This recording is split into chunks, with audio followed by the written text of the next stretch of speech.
सवाल है, क्या दूसरी शादी करना सही है? भूमि पूजन क्यों किया जाता है? क्या काली बिल्ली अशुभ होती है? 7 फेरों के 7 वचन कौन से हैं? मनुष्य के 16 संस्कार कौन से हैं? सवाल है, गांव में शादी करने के क्या नुकसान है? हमारा पहला सवाल है, क्या दूसरी शादी करना सही है? दरअसल विवाह एक पवित्र बंधन है जिसमें दो व्यक्ति एक दूसरे के साथ रहने का, सुख दुख बांटने का तथा हर परिस्थिति में साथ देने का वचन देते हैं। लेकिन कहीं फिर ये साथ टूट जाता है तो दो लोग एक दूसरे से अलग हो जाते हैं। इस परिस्थिति में व्यक्ति को काफी कठिनाइयों का सामना करना पड़ता है। चाहे स्त्री हो या पुरुष, वह सामान्यतः अकेले जीवन नहीं व्यतीत कर सकते, क्योंकि एक मनुष्य होने के कारण उन्हें अपना सुख दुख बांटने के लिए किसी न किसी की आवश्यकता होती है। यदि किसी कारण आपका जीवन साथी आपसे दूर हो गया है तो दूसरा विवाह करना बिल्कुल उचित है। जीवन में हमें कई ऐसी परिस्थितियों का सामना करना पड़ता है जहां हम कितना भी साहसी बनना चाहें पर किसी के साथ के बिना हमें हार माननी पड़ती है। इसलिए इन विषम परिस्थितियों के लिए आपके पास एक ऐसा जीवन साथी होना बहुत जरूरी है जो आपको समझकर आपका साथ दे। दूसरा विवाह करके आप जीवन में एक सुरक्षित भविष्य की कल्पना कर सकते हैं, इसलिए दूसरा विवाह करना बिल्कुल उचित है तथा यह आपके सुनहरे भविष्य की नींव भी रखेगा। हमारा दूसरा सवाल है, भूमि पूजन क्यों किया जाता है? दरअसल भूमि को समस्त जगत की जननी कहा गया है, जगत की पालन माना गया है। इसलिए हिंदू धर्म ग्रंथों में धरती को माँ का दर्जा दिया गया है।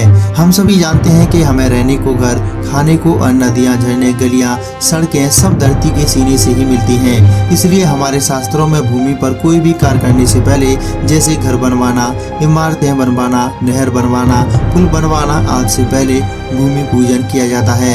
माना जाता है कि भूमि पूजन न करने से कई तरह की बलाएं उत्पन्न होती हैं। जब भी किसी भूमि पर किसी तरह का निर्माण किया जाता है तो सबसे पहले उस भूमि का पूजन किया जाता है। मान्यता है कि भूमि पर किसी भी प्रकार का कोई दोष या उस भूमि के मालिक से जाने अनजाने में कोई गलती या पाप हुआ रहता है तो भूमि पूजन से धरती माँ प्रसन्न होकर उन सभी पापों को समाप्त कर उस भूमि को दोष रहित कर देती है। भूमि पूजन करने से उस जगह पे काम कराने से कोई परेशानी उत्पन्न नहीं होती है। भूमि पूजन के उपरांत उस कार्य में कोई जीव की हानि नहीं होती है, इसलिए भूमि पूजन किया जाता है। हमारा तीसरा सवाल है, क्या काली बिल्ली अशुभ होती है? देश की ज्यादातर जनसंख्या काली बिल्ली को अशुभ मानती है, परंतु मेरा मानना यह है कि काली बिल्ली बिल्कुल भी अशुभ नहीं होती है। यह लोगों का भ्रम है। काली बिल्ली को प्राचीन काल से शुभ माना जाता है, परंतु भारतीय लोगों का काली बिल्ली के प्रति दृष्टिकोण बिल्कुल नकारात्मक है। हमारे भारत में काली बिल्ली को प्राचीन समय से ही अशुभ माना जाता है, जबकि मिस्र तथा यूरोपीय इत्यादि देशों में काली बिल्ली को बिल्कुल भी अशुभ नहीं मानते हैं, बल्कि काली बिल्ली को शुभ माना जाता है। यूरोपीय देशों में काली बिल्ली को बहुत सम्मान एवं शुभ संकेत का दर्जा दिया जाता है। भारत में काली बिल्ली के प्रति बहुत ही ज्यादा रूढ़िवादी दृष्टिकोण प्रचलित है। काली बिल्ली भी एक प्रकार का पालतू जानवर है, तो मैं इस बात से बिल्कुल भी सहमत नहीं हूँ कि काली बिल्ली अशुभ है। हमारा चौथा सवाल है, 7 फेरों के 7 वचन कौन से हैं? अधिकांश लोग सिर्फ इतना ही जानते हैं कि विवाह में पति पत्नी एक साथ 7 फेरे लेते हैं, पर ये कम लोग ही जानते हैं कि 7 ही फेरे क्यों और इन 7 फेरों के पीछे कौन कौन से अर्थ छिपे होते हैं। आइए इस सवाल के जवाब में जानते हैं कि कन्या वर से कौन से 7 वचन मांगती है। पहला वचन, यज्ञ आदि शुभ कार्य आप मेरी सहमति के बाद ही करेंगे तो मुझे भी इसमें शामिल करेंगे। दूसरा वचन, दान आदि के समय भी आप मेरी सहमति प्राप्त करेंगे। तीसरा वचन, युवावस्था, प्रौढ़ावस्था और वृद्धावस्था में आप मेरी पालन पोषण करेंगे। चौथा वचन, धन आदि का गुप्त रूप से संचय आप मेरी सहमति से करेंगे। पांचवा वचन, तमाम तरह के पशुओं की खरीदारी करते या बेचते समय आप मेरी सहमति लेंगे। छठा वचन, बसंत, गर्मी, बारिश, शरद, हेमंत और शिशिर जैसी सभी ऋतुओं में मेरे पालन पोषण की व्यवस्था आप ही करेंगे।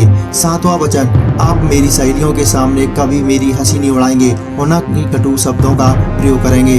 हमारा पांचवा सवाल है, मनुष्य के 16 संस्कार कौन से हैं? नंबर 1 गर्भाधान, नंबर 2 पुष्पन, नंबर 3 सीमंतोन्नयन, नंबर 4 जातकर्म, नंबर 5 नामकरण, नंबर 6 निष्कर्म, नंबर 7 अन्नप्राशन, नंबर 8 चूड़ाकर्म, नंबर 9 कर्णवेद, नंबर 10 विद्यारंभ, नंबर 11 उपनयन, नंबर 12 वेदारंभ, नंबर 13 केशांत यानी गोदान, नंबर 14 समावर्तन दीक्षांत, नंबर 15 विवाह, नंबर 16 अत्यष्ट। हमारा छठवां सवाल है, गांव में शादी करने की क्या नुकसान है?